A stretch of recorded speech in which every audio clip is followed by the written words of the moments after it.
Welcome to Modern Business Life. Real conversations with the leaders, operators, and innovators shaping the way business gets done. No fluff, no filter. Just the stuff you wish people weren't scared to say out loud. Interested in being a guest? Email us at guest@modernbusiness.life. On with the pod.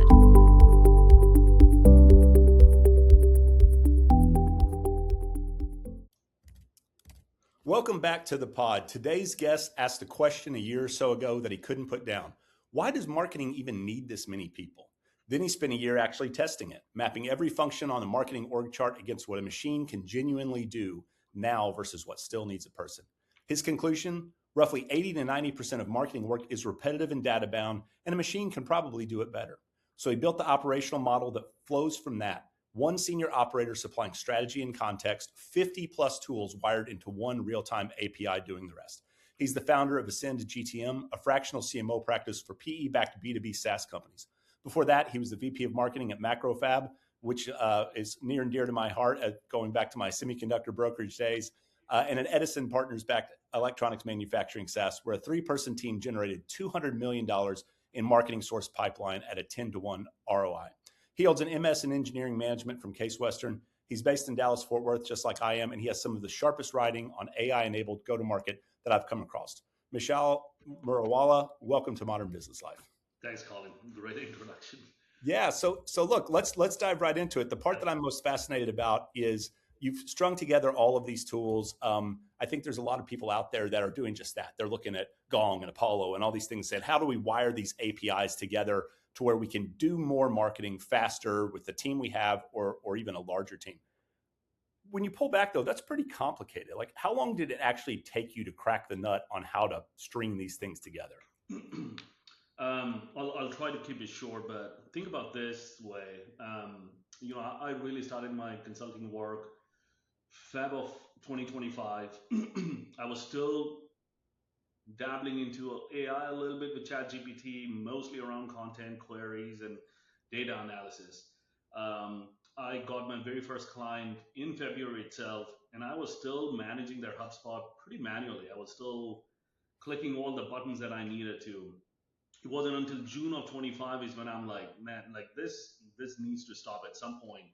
Where, I mean, why am I still managing all of that? I'm still downloading spreadsheets. I'm still downloading data. The data analysis part was the only thing that was being done by the AI, but everything else was still manual. That's when I'm like, all right, I need to figure out a way where I can run the entire marketing end to end, one person. Rest, all the work gets done by AI. The person responsible is the one drives and understands business priorities. And, based on that, it makes the AI engine work. It took me numerous iterations. I started with MCP servers, and I very quickly realized whoever builds the MCP servers are in charge of what the MCP server actually does, right? So mostly people want to play safe. They will not give you write and delete access. So they will give you, say, an MCP server for Salesforce with only read access. That means I can only pull data, do analysis, but I cannot act like a RevOps admin, make changes to the field, add fields, delete fields. None of that can be done. And so I continued to keep iterating. I tried, every tool under the sun at that point. You can imagine it did not satisfy what I needed to do. That's where I think it was around December of 25, and I started building this entire platform where there was a front end. I'm like, I don't want to sell myself to, say, Claude Code or, Codex now and Cursor. The front end doesn't matter. Whatever tool I want to use, I use. There's a middle layer. That's where the harness, well, now the word is harness. The middle layer is where the intelligence is built. And then on the back end are all of these APIs. And I'm going to directly connect to APIs. For example, Salesforce exposes close to 2,000 actions you can take, right? Read, write. You could literally, today, I can literally run the entire Salesforce straight out of my Cloud Code or Cursor or Codex. I don't even need those tools. I can literally sit right now on my Telegram, my bot, and tell it what is a pipeline by volume, by vertical, and I get the report literally on my Telegram app, right? So So it took me 4 or 5 iterations. I tried workflows, so on and so forth. So long story short, it wasn't a silver bullet. I figured it out. APIs it is. Maybe that's my ignorance, but I went through a very convoluted route to reach a point where I am at this point, where it's like HubSpot, Salesforce, Gamma, Gong, you name any of these tools, they're all connected.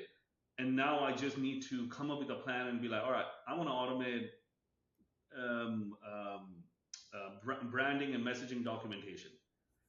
It will go in, pull all the recordings, say past 3 months worth of recording by vertical, and pull out all the keywords that people are using on the call, the client, real clients talking real words, right? We'll pull all of that stuff.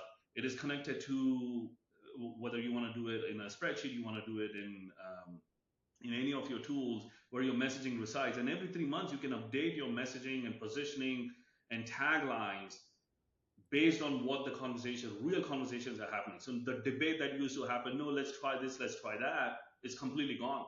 I'm using the words people are actually using on these calls. They're not invented by me. Yeah. And so it's a whole different realm that I am in, and very close to a one-person marketing team at this point. What is that's fascinating, and there's a lot to unpack there. What you have described, I think, is the correct version of this new go-to-market engineering GTM engineering tag. I don't particularly care for the GTM engineering tag, but that's fine. It's just a new name for something people have been doing forever, right? But with that in mind, you're talking about how the APIs give you access to the data in different places, and then essentially you have built a user's layer on top of it that coordinates all of that information. Is that where this is going for RevOps, for sales ops, which is like, hey, you're going to get a data dump from APIs, and knowing how to orchestrate that data, it isn't just about agents that work linearly. It's about all the data sets informing product marketing, informing outbound, informing sales coaching. Is that where we're headed, or are we already there? No, I mean, and again, this is not, you and I making something up for the podcast. You can see big companies like Salesforce, they literally just did that, what was it, their event 2 months ago, where they said they're going headless. And what does headless mean? They are envisioning a future where humans are not going to be working in Salesforce at all. It's all agents going in and doing all the work. And so the companies, a lot of companies, there's a reason why every company has started to introduce APIs. Is like, look, have already reached a point. Smart people have started to deploy agents, or they are relying on APIs to pull all of this information. Now, whether you want to put it into a database to do a bunch of analysis, that's a different story. But the agents themselves are capable of taking decisions on the fly without you having to monitor them, right? So today, if you are running it on, say, Google Ads, right, and you build a threshold and say, look, if my cost per lead starts to go above 350, 3 days in a row, pause the campaign. I am done now. That is what my client told me. I do not want leads for more than 350. Yeah. I don't have to sit there and monitor that anymore. That's APIs send information on a daily basis. When it reaches its mark, 48 hours or whatever, pause it. I'm done. I just get a report, a Telegram ping. It's like, this thing has been paused because it reached this condition. So that's fascinating, because it ties into something that I have some strong beliefs about. I'm sure you do too, which is when that happens, there still has to be someone that answers what's next. Okay, so the leads have gone over 350. We need another plan. And you've written at length about how the one person that basically serves as the strategist still. They're still conducting the orchestra. They got to know the music. Is that a role that in your opinion will always exist? Will there always need to be a strategist that's ahead of the market and says we're going to do creative and new and interesting things? Or is there a time, probably sooner than we realize, where AI will just replace the strategist and be good enough? I mean, I think everything slowly will get replaced. It's knowing what to connect at the right time, right? So everything takes time, right? It's not like the AI agents do everything by themselves, at least as of today, right? Like, everything takes time, and you have to think through what are the conversations. Now, look, in the ideal world, like if we talk about like literally 6 to 8 months from now, and it's the problem is not the AI tools, right? Like, they're already there. The problem is us being able to connect all the dots for them, right? So if you give it access to Slack, if you give it access to all the company, now this is where it kind of starts to get tricky. If the AI has access to every single email that's happening in the company, every single Slack exchange that happens in the company, you have already provided AI all the context on how to make decisions. Look, today when I go into Salesforce and the agent goes into Salesforce and looks at close one, right? All it can go and do is the linear pipeline. A lead came in by this time, these other personas, this is how the decision was made, 10% discount was given, blah, blah, and close one. That's all the agent knows. Agent does not know what Colin and his team on the call, how much of convincing was required, what cards were played, how did the CEO get involved. None of that exists. So right now, we are the ones who are blindsiding AI, and we are saying AI is not smart enough to make decisions. No, no, no. They are smart enough. We are afraid to give AI full access to companies' Yeah. repository of communication. The day that happens, there is nothing today stopping an AI to say, look, you have called this customer 3 times. Records indicate that by the third time, if you are not moving the stage, it's a dead deal. 75 conversations prove that. And you think that's because people are reticent to give all the information and the data to the AI? It's not that they haven't told the AI what they're looking for. That's exactly what I mean. People are still. I mean, I'm on all these different communities, the CMO community and this community, and people are still very weary of giving AI access to their information. We're still holding our cards back, and I can still see people complaining about AI is hallucinating. Oh, when I ask a question, it does not provide me a relevant response. People are still stuck in 2024. People are not realizing that it is not the model, right? Yeah. People are blaming the models and so on, and it's like, look, the more context you provide, and in a query, you can write a one-page query, but that is one person telling the AI their own perspective, and that's all the context they have. Imagine supplying all of that background knowledge. There is no human in that company that is smart enough to digest that information, distill that information, and real time start responding on what exactly is happening behind the scenes. So that's fascinating because my experience has been, because I talk with people pretty regularly about this, my experience has been, you're right. There's a massive hurdle to giving all the data over. Some of it, I think, is about privacy and protection and not quite trusting. Sure. Some of the people I've talked to, even when they do give the data, they say, you know what, like I still want to be able to check my work. I still want to have something that I can keep clicking into and see how you arrived at this decision. And I agree with you that over time, people will get more and more comfortable with that, same way they got more and more comfortable with buying things online. Right. With that in mind, though, isn't a part of the problem that people, like, every company's data is a mess by definition because every company's data is different. No one's Salesforce is being used properly, Yeah. but each rep is different. One rep opens a deal the same day it closes. One rep actually works it for the full 9 months with full notes. Sometimes the Google Analytics are missing rows entirely. Somebody messed up the columns. The date format is in the Euro date format versus the American date format in a different sheet. Isn't the nexus the beginning of the data? We can't share data problem. The fact that the data isn't in a state to be shared. I mean, look, I wrote a post about the same thing. Bad data has always been an issue, right? People hire, look, before AI, people used to hire consultants, right? Like they would bring in a Salesforce consultant that comes in and they expect a magic wand to happen. And it's like, look, my report is still not right. And it's like, look, the data is messed up. All AI is doing is multiplying it much faster. So the AI problem is going to continue to exist. There are still certain ways in which you can still deduct patterns, and this is what AIs are really good at, right? Like you don't have to have, I mean, ideally, look, if the data is great, it's amazing. But if it is not, then there are some patterns that can still recognize that most humans cannot, right? Like what are the common ways in which the deals closed, after how many emails, who emails, what emails weigh how much, email length. I mean, there are so many factors that we as humans would overlook, which AI has the time to go in and kind of analyze, millions of emails that go back and forth between the customers and the sales team. And they are like, look, this is a more common pattern that's happening, right? Like today, when I write a LinkedIn post very openly, right? Like AI does not write the post, but AI definitely helps me write the post, and it clearly sends me a warning, and it's like, look, dude, like this is a giant post. It is exceeding 600 words. No one is going to read it. Yeah.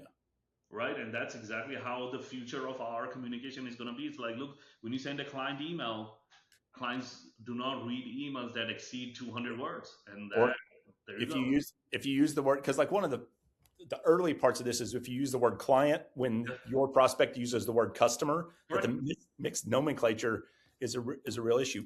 When you started this, all very fascinating. When you started this journey, um, and it's a two-part question. I'm going to ask both sides. Yeah. What's one thing that you thought was going to need a human, but turns out the AI, the bots are the agents are actually really good at? And Yeah. then the flip side, like what's something that you thought the agent would be good at, and you're like, no, man, this is still going to need a person for a while.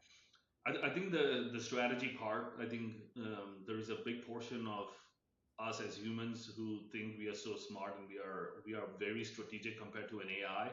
And so that's why even when I built that, again, that one person marketing team, I had a strategist at top, and it's like the strategy is going to drive the strategy. Honestly, that's a fallacy that we all have, that we are much smarter and we know what we need to do. If you really start the journey of AI with a target and say, look, I need to generate 500 leads a month. Now go into my system and build a strategy. It will build a much better strategy. Compare it to your peers, right? It does research and be like, how does Stripe generate leads, and how does this company, right? And it can do a much better strategic job than you and I can actually manually go in, because I know what I know, and that's all I'm going to build my strategy around. Versus this is wider. So that was one thing I thought humans will be required, but it is more ego than reality. And then the part that where I felt like the AIs would do a better job, where you still need to push is, or maybe I haven't figured it out, is like, for example, if I'm doing data analysis, right, it will start going into a direction and then it starts pulling out numbers, and I'm like, that just does not pass my sniff test. Then you start probing it and be like, where are you pulling this data from? Are you sure this is the right field? Then it's like, oh, sorry, yeah. And then it starts to look at other fields and it's like, oh, this looks much right. I mean, the point being, I maybe it's me who hasn't figured out that loop of self correction. It's like, pull the number, re-verify, but when you re-verify, don't look at the same field you pulled the number from, because then you're re-verifying your own work Yeah, exactly the same way you did the first time. I promise I'm good. I promise. Yeah. Correct. So that's the piece that I am still to date very openly struggling with, is like, how do I build that loop where it does the job, then it goes round two and figures out, okay, what else could be relevant to this question, versus just going in first shot, whatever it finds, pulls it in, and very confidently says, this is it. Um,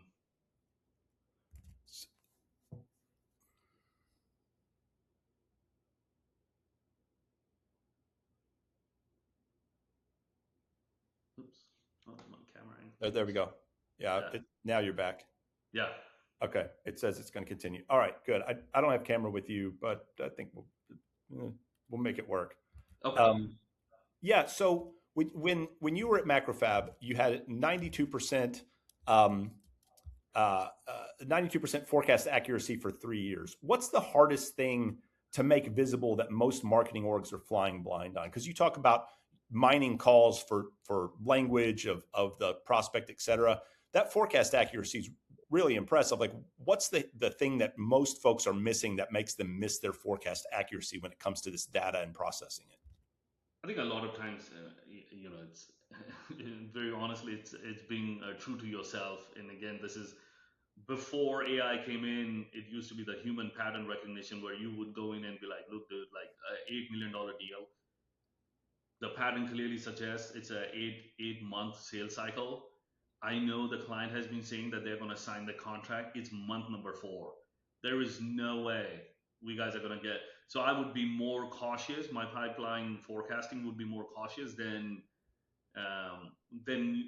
go by what the customer is saying, right? Because a lot of times the customers actually underestimate their own processes. They are like, I like it, I'm gonna buy it, and then you know how that whole thing is gonna go. It's like, well, you still haven't introduced me to your CFO. It's a $1 million paycheck. It's not gonna get signed by at your level. It is going to go up. It's going to go through the budgeting cycle. It's going to go through procurement. They're going to come back and renegotiate with me. I know that process from the time you say yes, and then the back end process is still going to be 3 months long. So um, now with AI, I would be much more accurate given the patterns. It is going to pull the right number for me. But back in the day, this is how we would do it: is like sit down with the sales and like, what does a realistic forecast look like for us, right? Even though we're going to miss it, let's put the right forecast out. And so, the best case scenario, like, most organizations would do mid, best, and worst case scenario. We would do those, and those would be the most accurate, again, based on all the patterns we have access to. Yeah. Um, I have a theory, and I'm going to get to a question because you wrote something interesting. I have a theory that if, and it's not alone, I'm not the only one who thinks this, if a company, if a brand of any sort is creating marketing distribution that is either entertaining or useful, that the customer or potential customer will continue to receive that information. So as long as Coca-Cola or Snickers makes fun and whimsical and interesting commercials, people will by and large hear that signal. They may not be staring at their TV, but they'll hear that signal. Yeah. In B2B SaaS, if you're sending out white papers and benchmark reports and case studies and things that are helpful, even if somebody is not in the buying window yet, presumably they're not going to tune your brand out. And that's kind of one of the reasons that marketers do such a thing. Yeah. But you made a post about total addressable market that makes the point that small TAM B2B companies burn through their addressable market in 90 days running the wrong playbook. How much of that is a content and messaging problem, kind of not providing things that people find entertaining or useful? And how much of it is an intelligence problem? Like, do these companies actually know what's resonating with their ideal customers? I think it's this is my personal take. Look, good content is always valuable, but as we move into the AI world, knowledge and information is becoming cheaper. I don't think so. There is any CEO in at least a mid-sized company. Like, look, in a publicly traded company, it's a different story, right? They need something from a Gartner or a McKinsey to validate a point. They're not just going to put out something that Claude just spit out in a search. So they will still need this market research document from a very a valuable source backing those numbers. But for the most part that I'm hearing today is like the CEOs are going into all of these AI tools and they are finding all this information because a lot of this information was already publicly available. So accessing good information is dead, right? Like that is already easily available. So no matter how amazing your white paper is, it doesn't really matter as much. It is all about how you think about campaigns has to change when your TAM is that small. People launch a campaign with. I was talking to a company and they sell B2B SaaS. They have 1,200 accounts, and they're like, look, that's all it is. That is our universe. There is nothing that goes beyond those 1,200 accounts. All of them know us, right? There are three of us. They know us, and so in those kind of markets, it is not a matter of running. White papers or running educational content pieces. It is all about timing. How do you think about campaigns as evergreen campaigns that are just on, right? You don't have to always send out a white paper. White paper could be once a month, once a quarter, sorry. And then there are newsletters, there are interesting articles that you find. You don't even produce it, but you aggregated some of these information into a newsletter, and people skim through those newsletters. If you're not too aggressive, it's a quarterly cadence or 45-day cadence, people will not unsubscribe. They will continue to keep receiving that information. Sales and marketing is all about timing. Yeah. Right? They will be ready when they are ready. You can make them ready to buy, like a $400,000 software. They're not going to buy because you sent an email or because they loved your white paper. Yeah. They will buy it when they're ready. But when they're ready, do they remember you? Is all you're doing for those 12-month cycles. So it's not a 3-month campaign. It's a 12-month ongoing project plan that you have to build. But, we understand how organizations work. There are targets to be met. And, because of all of those pressures, knowingly we break that law and we just come up with these campaigns. It's like, all right, 45-day we're going to have SDRs bang those 400 accounts, and marketing is going to send out emails. We're going to run paid ads. 45 days, you cannot convert someone, right? That's where the truth versus reality comes into picture. Yeah. Look, we're almost up against it. I've got one question left for you. Talked about all these different tools that have been pulled together, talked about the data that people are using, the data that people are ignoring, the role of strategy, people, agents. In sum of all of this, what's the one category of intelligence, of insight, that can't be systematically captured, at least not yet? What's the thing that's still in someone's head after a call that the AI simply can't grasp just yet? I think it's the reading between the lines. There are two ways I see this, right? Like a video call. AI does not have the capability right now to see your expression and see, are you happy with my presence on this podcast or not? But I can see it. So what AI has access to are words spoken. You would be like, man, this was amazing, this was great. But I have seen your facial expression, and it's like, man, you look disappointed. AI missed that point. So it is going to write me a follow-up email saying, man, this was great, you did great, Colin loved all your points, but it did not see what I saw. So there are visual cues that it 100% misses. Then there is a second level to it, is reading between the lines, right? So when you're on a customer call, customers generally talk about a solution. They already think they know what their solution to the problem is, right? That's what separates a good salesman to a mediocre salesman, right? Like when a sales guy goes on a call and they start the conversation with a solution, the sales guy knows when to step back and be like, okay, what is bothering you? What is the problem you are trying to solve? We'll talk about solutions, but what is your day-to-day core issue you're running into, where you think the solution is the right solution? And a lot of times, they are looking at a completely wrong solution, and maybe even the wrong company. You are not the right company for their problem. And that's exactly how AI misses it too. It's like it focuses too much on the words, and then every time I have to push it and be like, what did they not say is relevant in this conversation? And then it's like, this is what it means when they say blah. So you have to push it to get that information. And so those are the things that in the first pass, AI will always miss, because it will go by, Colin said the podcast was great, and it's like, nah, just look at the type of, he went from hard questions to easy questions. That means he thought I could not tackle the hard ones. Then the AI will kick in and be like, okay, that makes sense, right? So this is where I think we still have, or I still haven't figured out how to make my AI constantly think the way I kind of think. That's amazing stuff. Founder of AscendGTM, fractional CMO practice for PE-backed B2B SaaS companies, Mishaal Murawala, thank you so much for being on the pod today. Thanks, Colin. Amazing. Good time.